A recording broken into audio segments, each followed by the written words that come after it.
Steve Evans, similarities to Tuesday in a way. Yeah, very much so. I think I thought we were stunning first half. I think there is no doubt in my mind that Carlisle's a really good side, really good players. It didn't look like that at 44 minutes, did it? It looked as if we should have not a 2 on that board, maybe 6 or 7. I thought the performance was that good. We missed some big chances to make it that and take them. And then it's sloppy from us. We give a cheap pass out of defence away in the 47th minute, the cross and the score, and we have to look at the marking for it. But I think second half it's difficult because they come out with nothing to lose. They've everything to gamble on, which you can see how the system they played on was playing like 4 up front. And I still think, though, I just said to the boys, if you take everything else away, they probably have one good chance in the second half. We have 6. We have 6 good chances. And I think if it goes 3-1, it finishes 5 or 6. That's an opinion. I said that after Rochdale, but I meant it.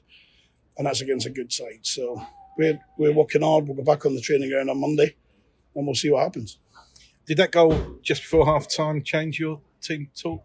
Well, it didn't change our team talk because we've said, listen, for 46 and a half minutes, we're outstanding. You know, young Reezy gives a silly ball away at the edge of the box. But in saying that, in fairness, after him, we allow a cross in too easily and the boy gets off his. But the boy Dennis does that. He's a predator. He scores a goal. But you can see the reaction. Some of the Carlisle players are running off for a bounce in the step, running out for the second half. I think maybe there would have been. It changes Paul's talk rather than my talk at half time. It changes his. Because he then installs belief when he's watched his team get totally outplayed and outworked in first half. And I think second half was a bit more end to end. They make it that way. We get the third goal. It's time up. 2 new goal scorers in that first half as well. I'll make it 9 in total now for the season. Yeah, listen, you know my views, Steve. I don't care who scores a goal, but there's some really good play for both of the goals. I think particularly the Clarkie's goal. I think it's brilliant from Ken Smith. I think he's one of the players that we see do that on the training ground. He's picked a cross out and it's a great finish. But I was pleased with a lot of the play today. Pleased with the chances we created, and we know we're going to get a team of trouble one day. We keep playing like that. We keep making the chances. We're going to give somebody else spanking. But you're a target as well now, aren't you? And you're digging in. We're not a target. I listened to Paul's presser on Thursday, Friday, whenever he did it, and said we're spending. He wants to tell me where it is done. Maybe it's hidden. What we said is we've got a very competitive budget, and our chairman's made that the case. But he's made it the case for the last 4 or 5 years. People have just spent it badly for him. We think we've spent it wisely. There is some funds available. We have to strengthen the next week or so. We have to. You can see today, Danny Rose limps off, Norris limps off.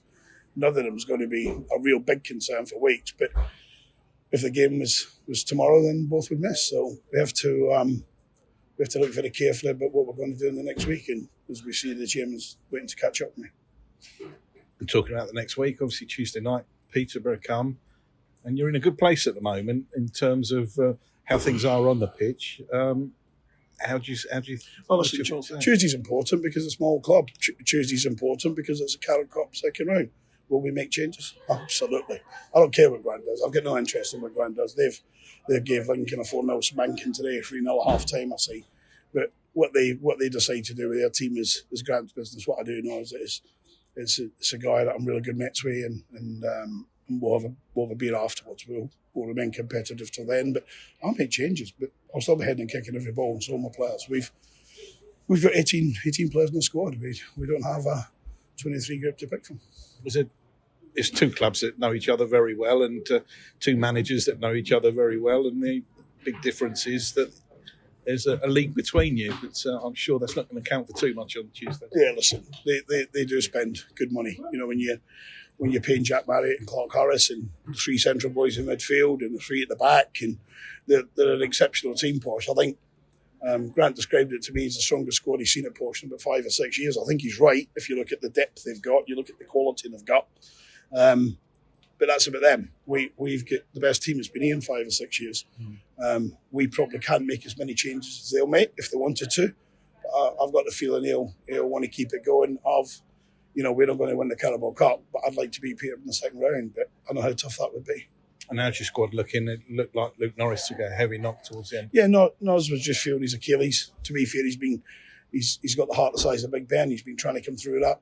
Danny just felt his groin tighten up. I said, "Is it going?" He said, "No, I just felt it tighten up."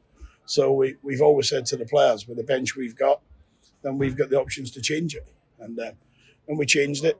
And listen, I think I think Jimmy Reed's come onto the pitch and could have got a match ball. He could have had a hat trick. It just wouldn't fall from. I think Nos could have had a hat trick in the second half, and he's just that half an inch off it. But I've got no doubt those boys will score goals, none at all. And you and Orient top of the table at the moment. I've got no interest in where we are. To be fair, it's 5 games in, but what I'm doing is supporters can go home and enjoy the weekend, and that's important to us. It's important that we allow them to dream what it may be. We need to strengthen if we're to be in a similar position as we go in after 10 games, if you like, because we've got a real tough spell coming. I think if you look at, we've forgetting the cup games, but we have a way to solve and a way to Crewe, and we'll have a look at where we are then. But we probably need 1 or 2 of the cavalry to come and help us.